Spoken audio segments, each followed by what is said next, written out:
Okay. My goodness. Close your door so you won't get interrupted, and you still get interrupted. Anyways, um, where was I? I've been wanting to do a Dominions um, playthrough and record it for a while now, and so I started this series and this game like not even yesterday, and usually it's bad manners to like record it while you're playing it in such a close time because it can give information to other players, but I doubt most people would watch this. Anyways, this is for this is for a game that I'm currently playing, and so I'm gonna do a quick nation overview. I'm gonna go over my pretender design and why I chose it, and yeah, so we're gonna go through it. I've already played through the first turn. We're on the second turn, but like the first turn is usually just recruitment anyways, so it doesn't even matter. And so that will bring us to the pretender choice that I have. Thank you, Tim. And so I chose to play with a Fountain of Blood as my pretender choice or my god. And so um, the reason why I wanted it to choose this is because the nation I'm playing doesn't have any access to blood magic, and this pretender will eventually give me access to blood magic.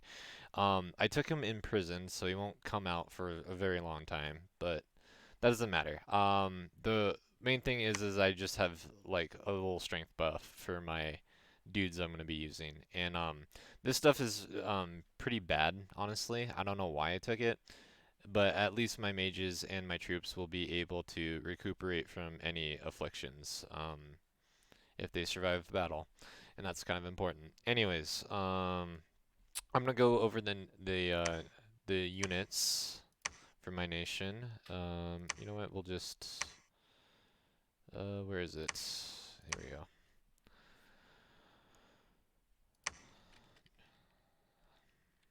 So, man,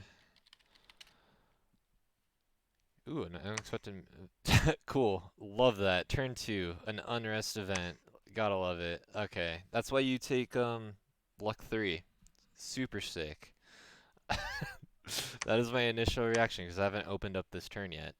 Anyways, my first return of recruitment, I basically recruited a witch, and then a bunch of two-handed swords dudes and a couple longbowmen because that's all I could do with the amount of resources I got.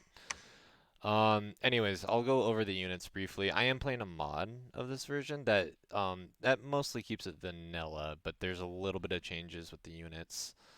So let's see. We'll go to statistics and then pretenders of the world, and then I'll click my nation. So this is the Nation of Man, which is loosely based on a book series called A Wheel in Time. Luck and charisma, yeah. Except I have none of the charisma, and even when I have luck, I have bad advance. So this nation is based on a book series called A Wheel in Time, which is also based on English mythology loosely. Like think of like King Arthur and like knights and dudes in plate mail and all that. Basically, this is like um, medieval England with a twist. The twist being that it's ruled by witches. So we're gonna go down the roster real quick. This dude, he's a slinger. The mod I'm playing increases the amount of damage that slings do, so slings aren't absolutely god awful terrible. Um, you could make an argument that these units could be good because their attack and defense isn't absolutely terrible. But he still only has 9 attack and defense and has a little axe. But hey, at least he's only 9 gold and he's got a little bit more strength and hit points. So yeah, you have a slinger, that's 9 gold, 9 resources, pretty cool. You have kind of a hallmark unit of the nation, which is Longbowmen. The Longbowmen in this game in this mod are a little bit weaker because they basically buffed every other ranged option, but but longbows. So longbows by nature are a little bit weaker in this, which is they're still fine for what they are. He's got actually pretty good defense and attack score considering he's an archer unit. So what you can do is there's this thing in Dominions where the max amount of turns that a unit can hold position is for 2 turns. Um, Archer, like hybrid units that are kind of like this, kind of break that mold. So what you can end up doing is you can spend a lot more turns buffing them than you otherwise normally would do. And so you can just mass nothing but these guys, and they can be both your front line and your archers. Kind of a cool thing. Not many nations can do that, and MAman is one of them. That being said, I don't think I'm actually going to recruit many of these because I took really, really high resources because I maxed out my skills. So we're going to ignore that unit. This unit is basically just a dude with a spear and some armor. He is nothing to write home about. He is not interesting. I hate him, and nobody cares. Um, this dude is slightly cooler because he has a long spear, so he has a little bit better of a repel chance, but still pretty terrible. And he has lower defense. Nobody cares. Um, these guys are kind of cool. They have. I say they're kind of cool. They're kind of like more expensive 10 gold infantry, but you get them for 12 gold because they have a few more hit points and like strength, attack, and that's it. Um, I don't think I'll be recruiting many of these, but they do have a 13 damage javelin throw, which is a little bit more than most infantry. Kind of cool. Don't think I'll be recruiting many of these. These guys, they have castle defense, so they can hold. Thank you, Nicole. You can hold a castle a little bit more efficiently, and you can make an argument that it's more efficient to defend your castles with this. They might buy you an extra turn. If you see an attack coming, you just spam these guys out really quickly, and then you might be able to hold an extra turn in your castle. That being said, their stats are pretty terrible. Nobody cares. Probably not going to be recruiting that many of them. These guys are kind of cool because they have 2 attacks. They have a dagger and an axe. Again, I don't think I would really be recruiting many of these guys. They are stealthy, so you can elf people with them. You can like have them with a stealthy commander go in an enemy's territory, and then you do that with like several parties, and then you basically take all of that person's territory in one turn. Um, it takes a lot of time to set that up, and it's not something I think I will be going for, but it is a tool I can use. Again, I don't think I'll be recruiting many of these, but we'll see as the game goes on. These guys, okay, now we're actually getting to units I might recruit. It took us a while. These guys are really efficient line holders. That being said, they don't hit particularly hard. They have a broadsword and they have 11 strength, which is slightly above average, and their skills aren't terrible for 13 gold. But by Dominion standards, like this guy's kind of weak, but whatever. He's like your best option for a cheap, efficient line holder. He just gets in the way of making sure that your witches don't die. All right, cool. 20 gold light cav unit. I don't care about this guy. He has a javelin. That's probably the coolest thing about him. Other than that, like whatever. Who cares? Not gonna recruit him. This is your sacred. So there's some interesting things about this. In the context of this nation. As you have noticed, this nation has a huge lack of hard-hitting troops, mostly because they're humans. Like, I'll give you an example. This guy is really strong by human standards. He has 13 strength. An average human has a strength of value of 10, right? But he is weak when, like, you compare to, like, giants. Let's see, what's the giant nation? There's several in here. You will do this guy. So these guys are giants. Like, I'll just take one of their random dudes, right? This guy has a strength value of 24. This dude's gonna one-shot most units that it hits. Alright? Like, so even though this guy is pretty strong by human standards, he's still pretty weak. Like, yeah. That being said, if you take a strength plus, which I did, I have a strength +4, and he has a two-handed swordsman. This guy by default is your hardest hitting infantry unit by default. it's your best option. So if you're running into something that has really high protection, this guy is going to be your best option, bar none. Um, he's not particularly tanky. He only has 14 hit points. His protection value is actually pretty good. And you can buff him up to go like way over 20, and then he'll be like pretty much impervious to most humans hitting him. But like he's still gonna die to giants that are whacking him for like 30 damage. His skills are okay. He has a great sword, so his defense value is kind of low. But keep in mind, like this, if he doesn't have a shield to get hit in, so if the attack misses, it just misses, and then he's got a pretty decent attack skill. So he hits pretty often, um, just by himself without any blesses. And so I'm going to be recruiting these guys pretty much every turn until the end of the game. I will not stop recruiting them. Just because it's a sacred, he's not particularly expensive, especially compared to what I'm going to be recruiting in my other forts. Um, yeah. Also, keynote, there's not many stealthy units in this game who are also heavily armored. That's usually not a thing. So that's one cool thing that's about this unit, and he's a bodyguard, so he guards your witches, and if there's an assassination attempt, they will protect them. So that's cool. Okay, now we're getting to the actual meat and potatoes of this nation, which is kind of sad. You have a really gold efficient knight. That's basically all this is.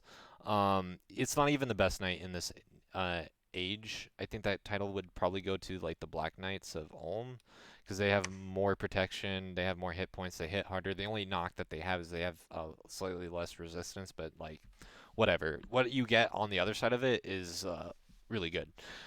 Um, that being said, they still have like pretty decent stats for human knights. Like they have slightly above average hit points. They have pretty decent strength, attack skill, and defense skill.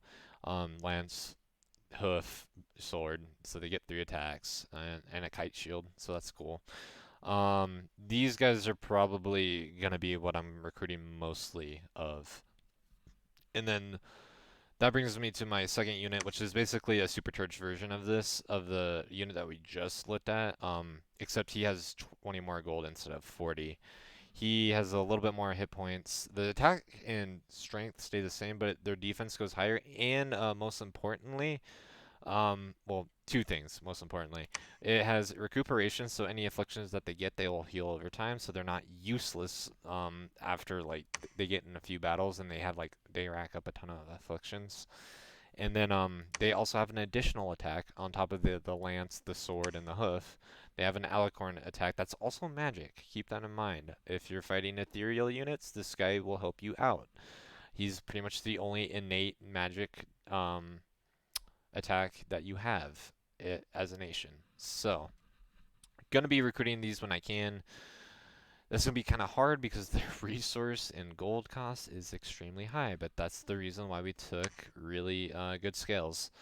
So that takes up the your frontline units, your battle units, and then we're gonna go on to your commanders and mages. Oh, some things to note. These guys, these guys, and these guys are recruit anywhere. Um, but really, honestly, if you were gonna do that, the only units I would ever recruit is probably these guys, just as like slightly cheaper siege chaff that it won't immediately get mulched in combat. Like you could probably have these guys buff these guys to be okay in combat. Um, yeah.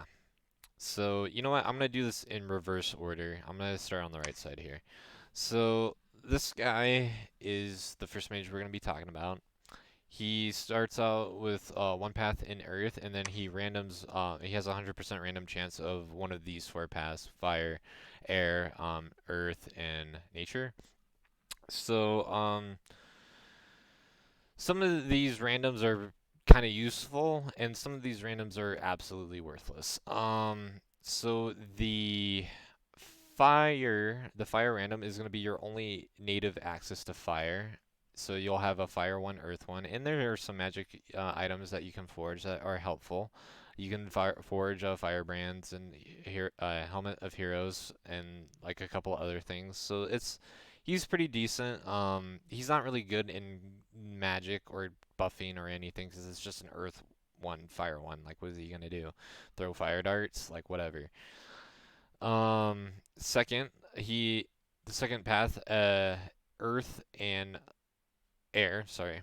Um, not particularly useful, but there is a spell that you can cast, Rain of Stones, where you basically just pelt everybody with I think it's a 6 damage rock attack that usually hits the head. Um, Not particularly fantastic, but like it is an option you have. It's really good at clearing out lots of like undead chaff. If I don't know if there's Asphodel, but I don't think there's an Ermor player in here. There's no Ermor player in there, so I doubt we'll do that. So, but that is an option that you do. Earth 2, those are the guys you want to keep. These are the guys that you're looking for. If you get the Earth random, you get an Earth 2 mage, which is your highest native access to Earth, and that opens up forging Earth boots, better site searching for more Earth gems. You can do cast Gnome Lore, which will help you find like hard to find Earth sites for more Earth income. And Earth 2, that's what you want when you're recruiting these guys, I'll be honest. But the other paths aren't like terrible. The nature path is probably the worst of the bunch. There is a cool thing that for man to consider with the nature path because there's a mechanic that this guy doesn't have that the rest of your mages do, and that is called Spellsinger.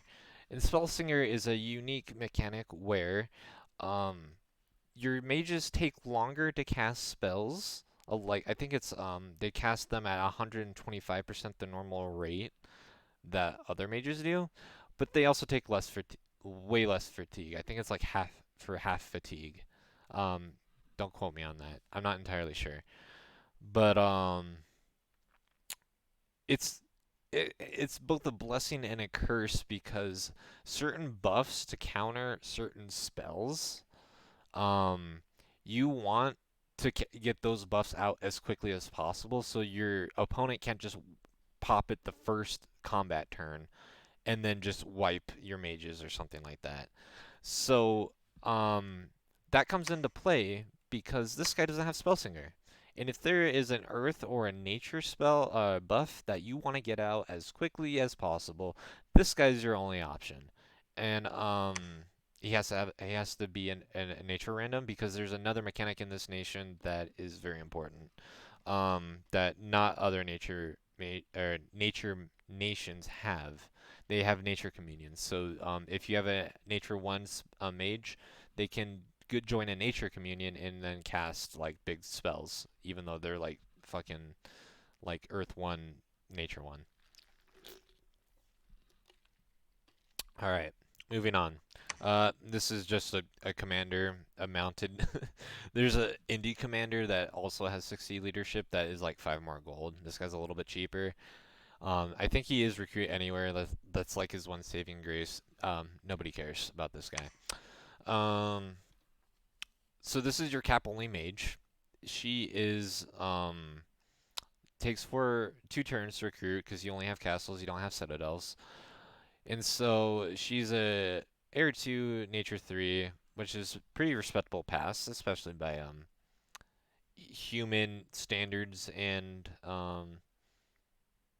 middle age standards. Like this is pretty powerful path. She can get up to Nature 4 and Air 3 reliably.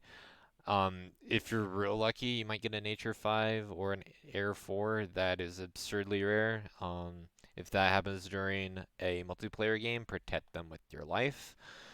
Otherwise, the rest of them are going to have either one path in water and one path in earth, and that's kind of like cool, whatever. Nobody really cares. Except maybe the water one, you can cast foul vapors. But that's not particularly hard to do with your nation. That's not special. You have another mage that can do that with a nature communion. Um, She does start out as old, which is pretty annoying. I hate it when I have old mages. You could make an argument to do unaging as a bless for just for this unit alone because she is so strong, and losing such a slow recruit unit that is cap only sucks if you lose them to disease. But there are ways of getting around this. Um, Nature itself increases their lifespan by 25 years for every level that they have. And so you can, I think the Nature 4 ones, you can stick a Thistle Mace on them and they will no longer be old. Um, there's also a spell that you can cast for 8 Nature Gems that will make them young but will change their appearance to be like an animal. Which is both a blessing and a curse because it lowers their magic resistance, but like whatever. Um, yeah, so that's her. This guy, he is weird. He is trying to be a light thug, but the thing is that he is also cap only, and he's competing, um, for turns for both this commander, and this commander.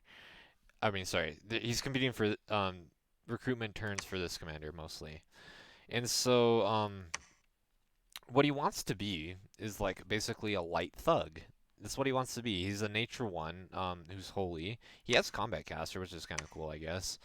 Um, his stats are pretty good. He actually has really absurdly high HP for a human. That's actually kind of cool that he has 20 hit points. But his stats are pretty good. It's just not. It's not enough. It's not enough to like maybe recruit him over her. But that being said, if you need if you want to kill somebody's pretender and you need like a lot of DPS,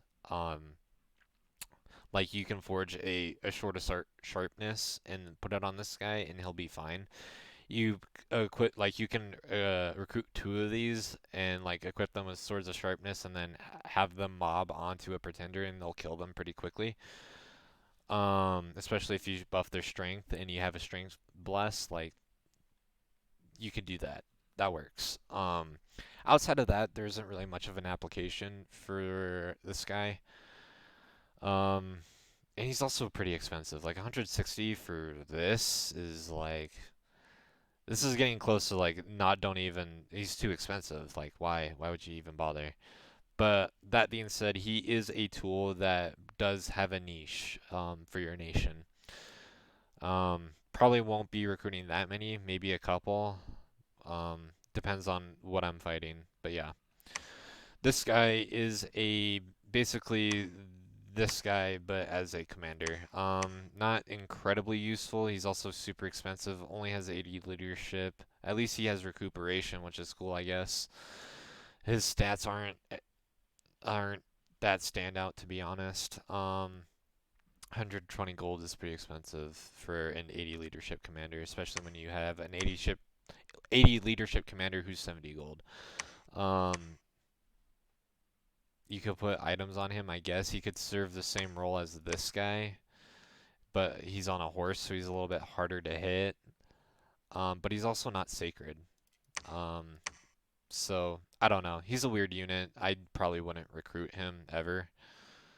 But he's dressed in blue instead of green, so he's got that going for him.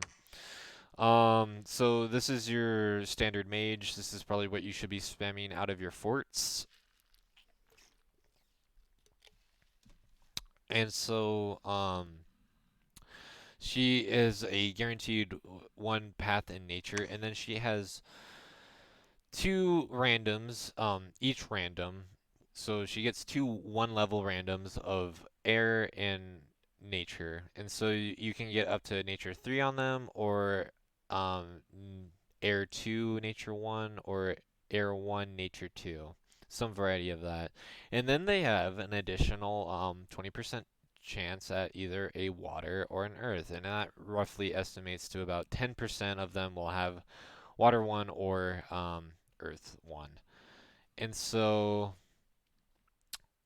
I mean, I'm sorry, 10% of them will have earth 1, and then 10% of them will have water 1. Sorry, my math is bad. Spellsinger, they are stealthy. That is cool. Is I forget, are these? No, they're not stealthy. That's right. So they can lead around little parties of these guys, which is kind of fun. And bless them, and you can elf people that way. Um, she is 175 gold, which is a bit. I don't know if that's a bit pricey for what you're getting what for, but like this is getting up there for like what you. If this is the mage that you're spamming out, like this is pretty gold intensive. And then you have a cheaper but worse version of them. This is probably gonna be your lab monkey because she's sacred and so her gold upkeep is pretty low. It's 34 gold. And she's either nature 2 or nature 1 air 1, and she's sacred, so her half keep is halved. Um, she can do communions as well because she has the guaranteed nature 1. So if you're really penny pinching, you can recruit them.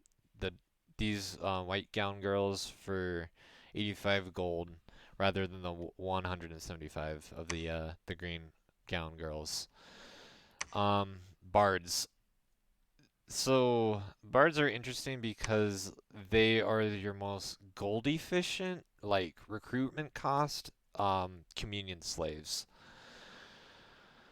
Um, the thing is that they're only nature mage 1, so they don't have any air magic. So if you're planning on like spamming Thunderstrike, they're actually not that good because what's gonna happen is that the way that your communions work, the man communions, the nature communion, is that once they hit their communion or their fatigue threshold of over 200 fatigue, they drop out of the communion.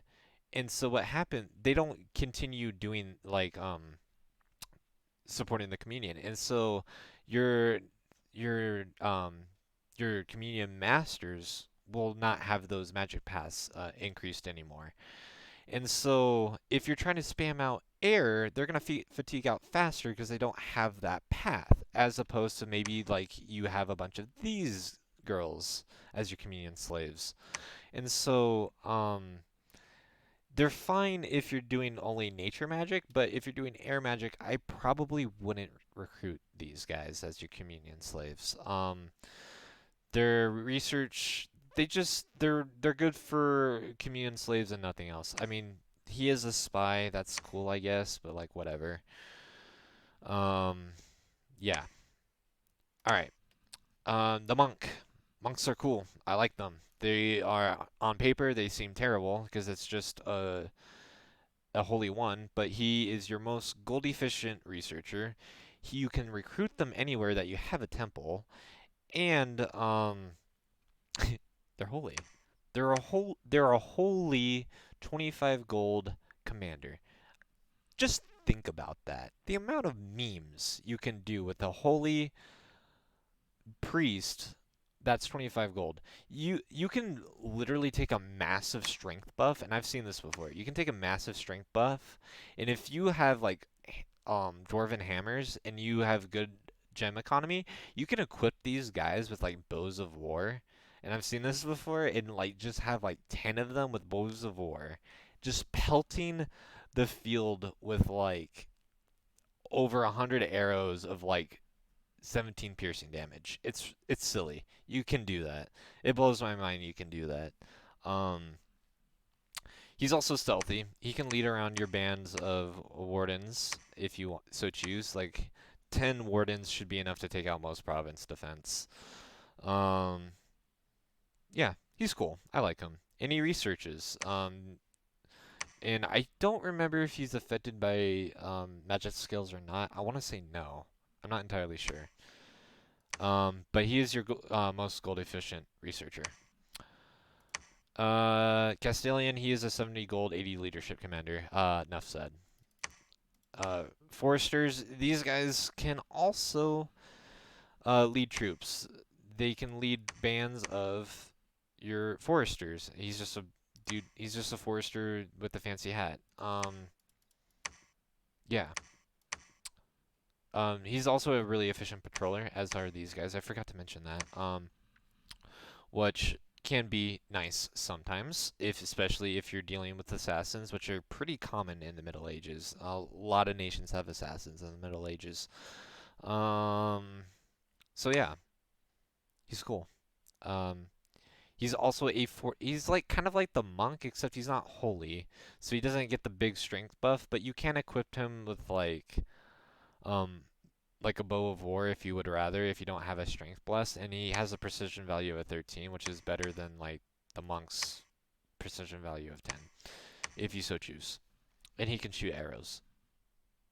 Yeah, he's cool.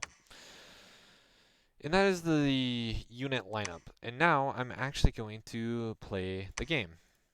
And so as I'm playing this, I will talk about the things I run into as I'm playing them, as I'm playing it. But other than that, we're just gonna freestyle it. So, I my game plan is I want to hit Alteration 3 just because Protection is a nice early game spell for your units that can help you in early wars. Since I went scales, I have luck 3. You can't see it because of this stupid fucking event. Um, yeah, I have good scales. And so I have Order 3, Product 3, Growth 3, and Luck 3. I did that mostly to maximize the amount of gold I could have. I do like the gem income that comes with Luck 3. I wanted more like magic skills, but like couldn't afford it. Whatever. My mages are cheap and research efficient, so that's not that big of a deal.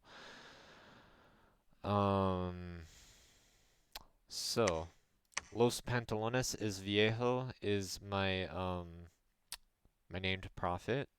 He is going to lead this group of the dudes with axes and javelins with a handful of wardens. Probably. Oh man, these are both really thick provinces. I'm gonna lose a lot of dudes. This sucks. Um, I'm gonna lead him probably into this province just because Ictiads hit kind of hard and they're pretty tanky.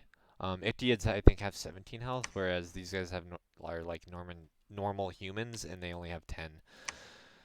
So that's like 70% less HP. So these guys are gonna go fight them. I'm gonna have these guys in a separate squad to just so they don't get hit first. What's your guys' combat speed? 11 and yours is 9. Ooh, okay. So yeah, I'm gonna have to put you guys kind of back here. Attack closest. Attack closest.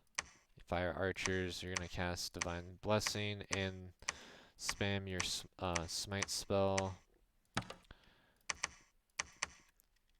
Okay. So he's gonna move there. I'm gonna talk about my research briefly. Sorry, I'm like my brain is garbage. So protection is gonna be my level 3 research goal immediately. Um, so that's cool. What is Blast of Sand? This is part of the mod for this one, which I haven't seen before. Oh, it's a stun that has an area effect of 2. Oh, that's kind of cool. Maybe those Earth 1, Air 1 guys won't be useless after all. Huh, cool. So, Alteration 3, and then Conjuration. In this mod, they buffed a lot of Conjuration spells by either lowering their research or by decreasing the amount of gems that they cost, or both. And so I want to take advantage of that. I'm going to be rushing for Forest Troll Tribe because I want to do some. I want the Death Nature Cross path. Just because Death has some things that would really help complement my nation, where it can cover some of the weaknesses that they have. Um, and I want to do that with Death Magic. Plus, they're just cool. I like trolls. Trolls are fun. Um, And there's some other stuff that you can get, like the manticores. I like manticores a lot. They're pretty strong. These lions are a little bit cheaper and pretty strong, and like just as good stuff. And they have dogs. Like I'm gonna be summoning dogs. That's cool.